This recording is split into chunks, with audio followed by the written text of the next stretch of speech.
Nenhuma prática religiosa pode ser verdadeiramente transformadora se ela não passa pela transformação da mentalidade daqueles que a fazem. A prática religiosa, a missa que nós participamos aqui, em torno deste altar, ela só vai atingir o seu resultado, aquele que verdadeiramente Deus espera que aconteça em nós, quando essas duas dimensões da fé são tocadas pela prática religiosa que aqui realizamos. A minha experiência de Deus, a sua experiência de Deus, precisa ser antes de qualquer coisa, a transformação de um jeito de pensar, de um jeito de ser, de um jeito de refletir, do jeito como você olha para as pessoas, do jeito como você olha para a vida, do jeito como você interpreta a sua família, os seus amigos, o seu trabalho, porque a fé precisa ser viva. Se eu me prostro diante do Senhor e professo a minha fé no sobrenatural, é consequência natural que eu também descubra os desdobramentos dessa fé sobrenatural, me impulsionando a ter uma vida mais saudável, a ter uma postura mais coerente nos dias de hoje. A religião, o verdadeiro significado da religião é nos religar a Deus, é fazer com que essa fé sobrenatural, esse dom recebido de Deus, se transforme numa tarefa humana, que me coloca consciente daquilo que eu preciso realizar, para que a minha crença em Deus se torne um testemunho aqui, neste momento. Todo ser humano que se prostra diante de Deus em adoração, tem responsabilidade ética, moral, de estar também prostrado diante das situações humanas que carecem da sua ajuda. E é por isso que São Tiago fala de maneira brilhante na sua carta, que nenhuma fé pode ter sentido se ela não estiver praticante, se ela não motivar uma prática, se ela não motivar um jeito de agir, um jeito de ser. Eu não acredito que hoje nós sejamos capazes mais de interpretar e de querer uma religião. Não posso admitir que na sociedade de hoje, crítica como ela é, porque você sabe muito bem, você vê o tempo todo o tanto que nós somos desafiados pelo mundo de hoje, pelas estruturas de hoje, a dar um testemunho da nossa fé. Você como jovem, que precisa o tempo todo viver o desafio de ser quem você é. Ser um jovem cristão nos dias de hoje requer muita coragem, não é uma proposta para gente preguiçosa. Se você quiser verdadeiramente seguir os passos de Jesus, prepare-se para lutar com você mesmo, para que a fé no sobrenatural tenha implicâncias diretas sobre você, em você. Eu tenho uma convicção, minha gente. Aprendi ao longo da minha vida, desde o primeiro momento em que a minha mãe me ensinou que acreditar em Deus repercute diretamente nas minhas atitudes. Se eu digo que amo a Deus, eu tenho obrigação, responsabilidade de amar os que estão do meu lado. Eu não tenho como dizer que amo a Deus se eu não sou capaz de amar as pessoas que estão comigo. Eu não tenho o direito de dizer que sou um seguidor de Jesus se eu não faço da minha vida uma prática concreta daquilo que com Ele eu aprendi. Eu não sou adepto de uma religião de fachada e não quero viver essa hipocrisia, porque tenho consciência que a hipocrisia, além de nos negar a salvação eterna, ainda nos faz mergulhar numa condenação terrena. Todo mundo que opta pela hipocrisia vive o inferno na terra. Deus espera de nós uma postura verdadeira. Deus espera de nós uma postura coerente. Eu acredito que toda verdade teológica tem repercussões antropológicas. Uma palavra que eu tenho sobre Deus é também uma palavra que eu tenho sobre o ser humano. A religião que eu digo praticar, ela tem repercussões no meu jeito de agir. E se você é um jovem cristão, você tem que viver o tempo todo esse desafio. de que a sua fé em Deus se transforme, o motive a ser cada vez mais um jovem que tem fé na vida, que não se curva aos ditames dos tempos de hoje.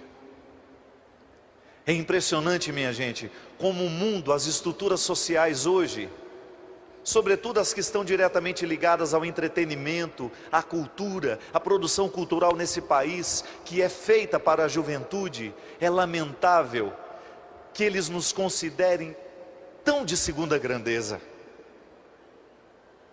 Eu fico entristecido demais quando olho para os lugares do nosso divertimento, quando eu vejo o nosso jovem de hoje ser tratado como se ele fosse um idiota, porque a palavra é essa. As estruturas sociais nos dias de hoje estão cada vez mais compreendendo que o ser humano é um idiota, porque oferece tanto lixo, mas tanto lixo, que só mesmo entendendo assim. Se eu lhe ofereço lixo, achando que isso vai provocar em você uma alegria, desculpe-me, mas eu estou lhe tratando como se você fosse um idiota. É lamentável como as estruturas dos dias de hoje, as estruturas sociais onde nós estamos situados, elas nos nivelam por baixo. É impressionante como hoje a juventude está sendo tratada como se fosse um produto de segunda grandeza, um ser humano de segunda grandeza, que não tenha condições de fazer escolhas. Aí você vê o consumo de álcool nas cidades do interior. Isso é assustador, minha gente. É assustador você ver os ambientes em que os jovens são colocados para se divertirem. As estruturas que os nossos prefeitos, que os nossos vereadores, que os nossos organizadores, que os nossos gestores estão criando para que você se divirta. É lamentável um mundo empresarial que criou-se em torno da destruição da juventude nesse país. As micaretas que nunca terminam. Os bares que crescem a cada dia, e lá você vê jovens de 15, 16 anos, adolescentes que ainda não estão preparados, que ainda não deram conta nem do estudo, daquilo que se espera dele naquele momento, com sua garrafinha de cerveja na mão, com seu cigarrinho, com sua maconha escondida no bolso, com a cocaína. É a estrutura social desconsiderando a nossa inteligência, e infelizmente, porque ainda nos falta a experiência da fé, a experiência do encontro com Jesus, porque ainda não estamos fortemente preparados para enfrentar um mundo cruel como é o mundo de hoje, nós nos entregamos. Aí você vê o processo massivo, mas é muita gente se perdendo a cada dia, porque estão sendo viciadas. São pessoas que estão sendo viciadas, estão sendo aliciadas pelo poder do mal. Gente jovem como você, que está se nivelando por baixo, que não está tendo a oportunidade de descobrir-se como gente de fé. Porque qual é o grande objetivo da nossa fé na nossa vida? Qual é o grande objetivo da fé que nós professamos? É conduzir-nos para uma postura cada vez mais saudável, cada vez mais madura, para que nós tenhamos condições de viver com qualidade, a exemplo de Jesus, que nos impulsionou e nos pediu que a nossa vida tem que ser vida em abundância.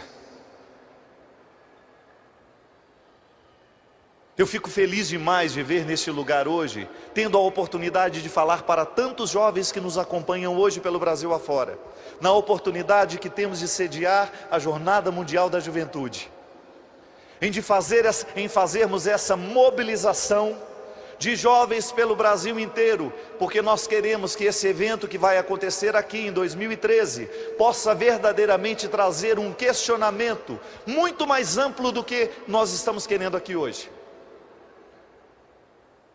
Nós queremos problematizar como igreja, qual é o tratamento que o jovem está recebendo hoje na sociedade.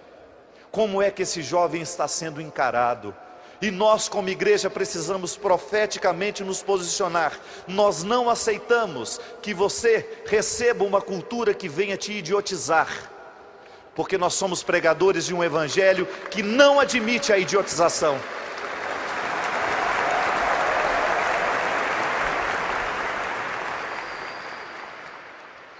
Pode parecer distante, mas a igreja ama cada jovem.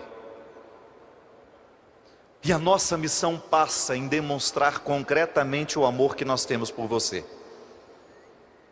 Eu tenho dito que todo padre, que toda autoridade religiosa que hoje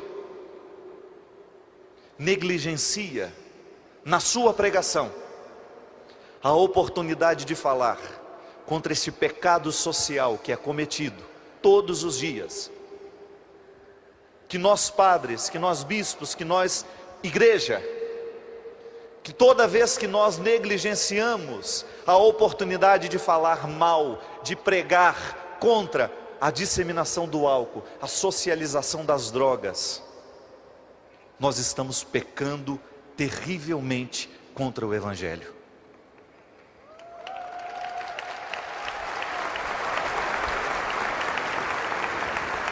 Como é que eu vou pedir, como é que eu vou convidar que o jovem tenha fé na vida, se ele está fragilizado na sua estrutura?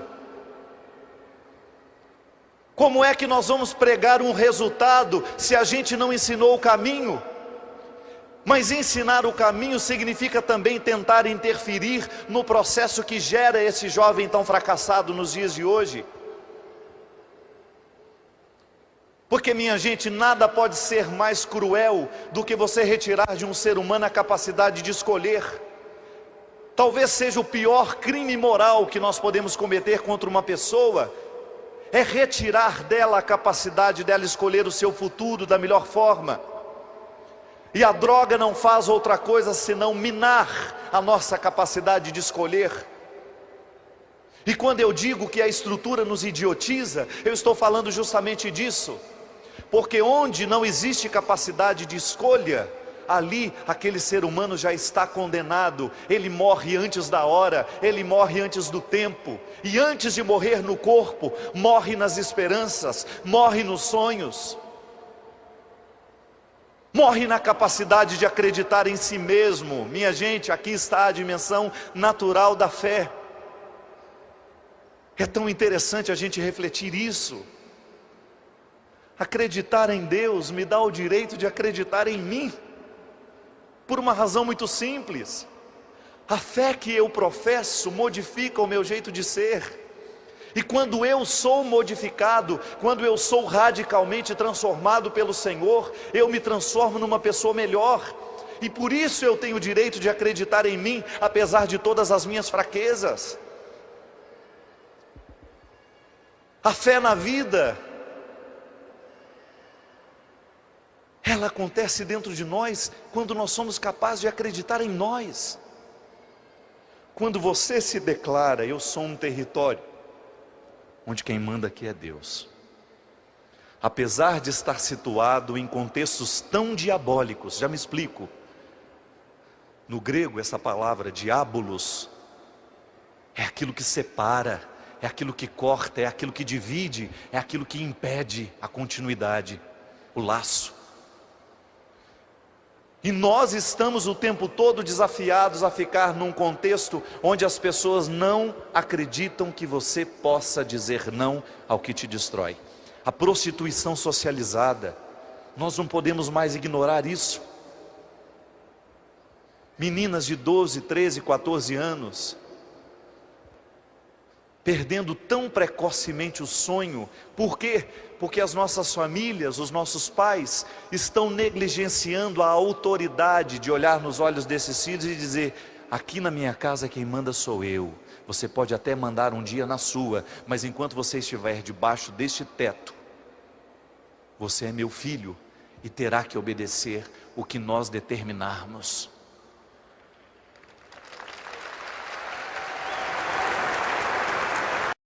Se você soubesse o quanto é intenso no meu peito o amor que eu tenho por você e o que guardo aqui dentro